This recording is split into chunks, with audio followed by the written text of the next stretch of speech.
How to live without being controlled by the past. Philosopher.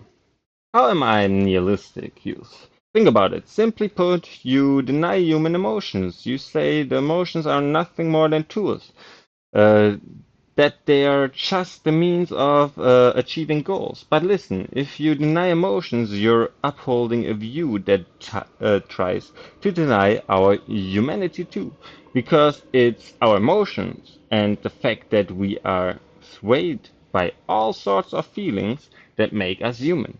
If emotions are denied, humans will be nothing more than poor excuses for machines.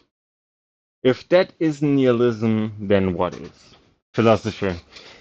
I'm not denying that emotion exists. Everyone has emotion. That goes without saying. But if you're going to tell me that people are beings who can't resist emotions, I'd argue against that.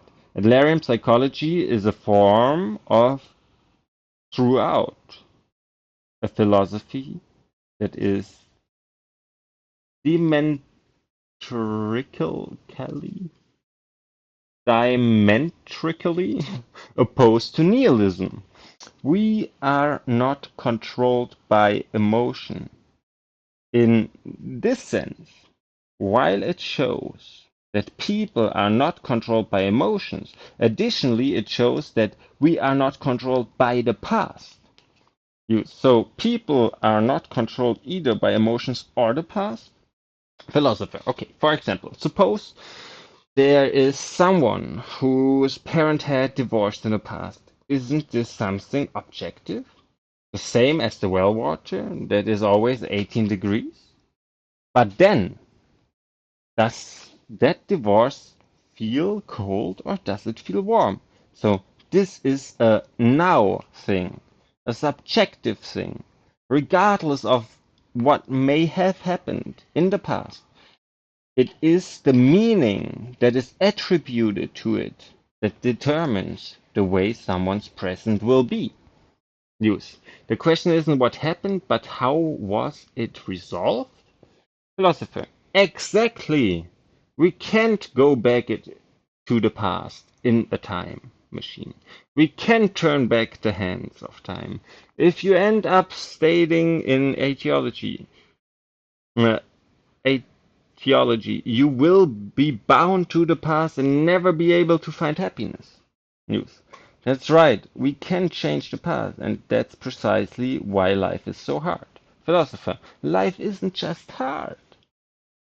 If the past determined everything and couldn't be changed, we who are living today would no longer be able to take effective steps forward in our lives. What would happen as a result?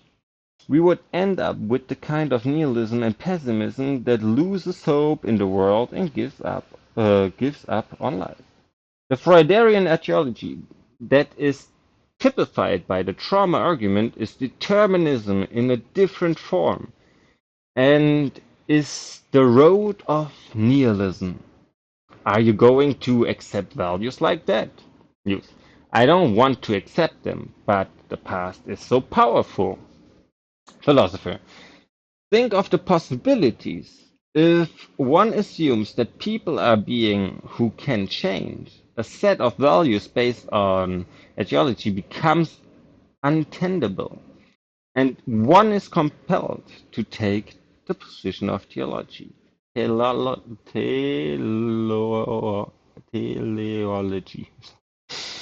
The position of theology as a matter of cause. So the cause is more the goal and not the past. Sorry. Use. So you're saying that one should always take the people can change premise?